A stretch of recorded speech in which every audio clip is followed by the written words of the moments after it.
A new record has been set among the few of us who can afford to purchase a dinosaur.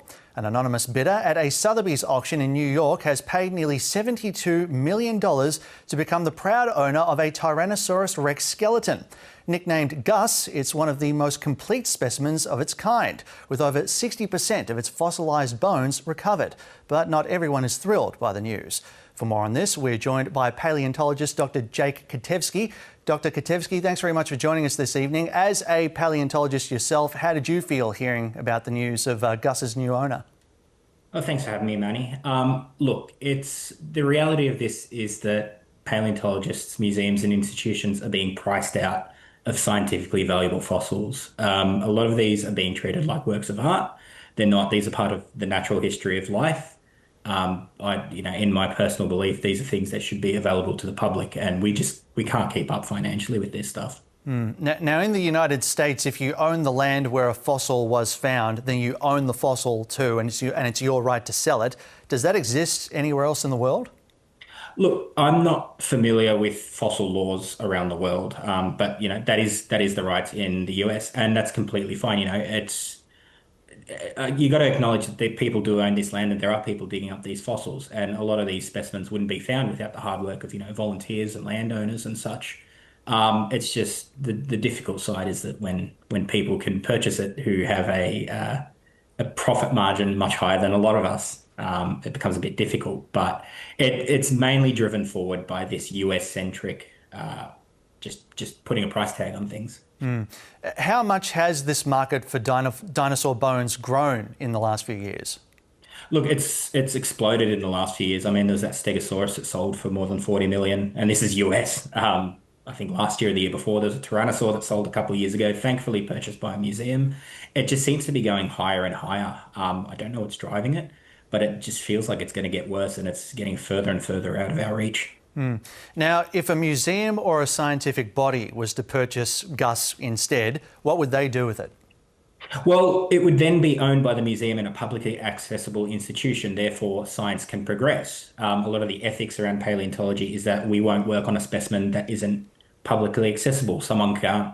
If I was to work on a privately owned Gus, no one could come and check my work unless approved by the private owner. If Gus was owned by a museum, I could publish my work on it, and then anyone else could come and check my work. That's the way that science works. So it would be available to the public, you'd think, at minimum, as well as for scientific research and advancing knowledge. Okay, so if Gus was in your possession or your team's possession, what would you want to do with it personally?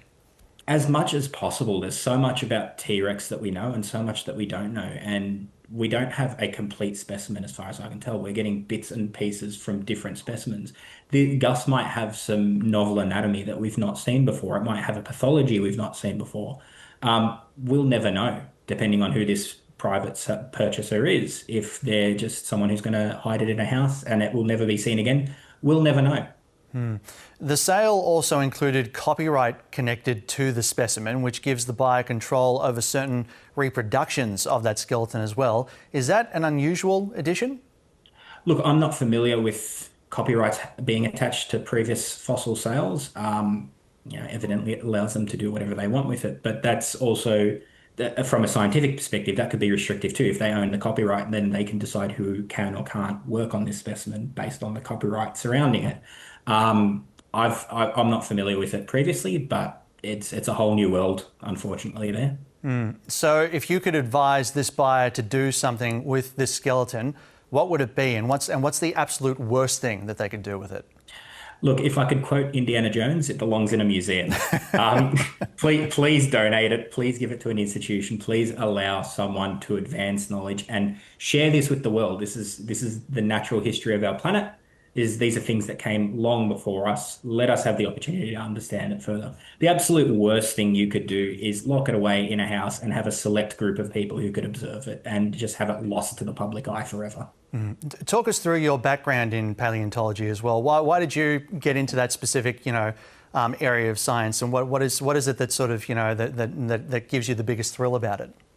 Well, it's sort of timely with Sam Neill's passing. Actually, Jurassic Park and Sam Neill's performance in that movie shaped the trajectory of my life. I wanted to be Dr. Grant. There would be no Dr. Kotevski without Dr. Grant. And so it was strange to grieve a celebrity, but just watching that movie as a child really just a sense of wonder about dinosaurs, in particular when T-Rex break down the fence. And I watched that and I'm like, that is the greatest thing I've ever seen. I'd love to understand the largest land carnivores of all time.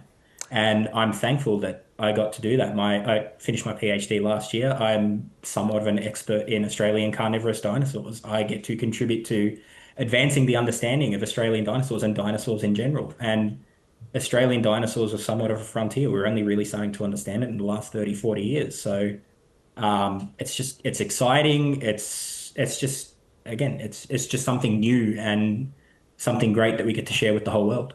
Well, we really appreciate your time, Jake, and yeah, and sorry for, we appreciate your time, especially after taking on a couple of, unfortunate pieces of news there. But thank you. Paleontologist Dr. Jake Kotevski joining us there. Thank you.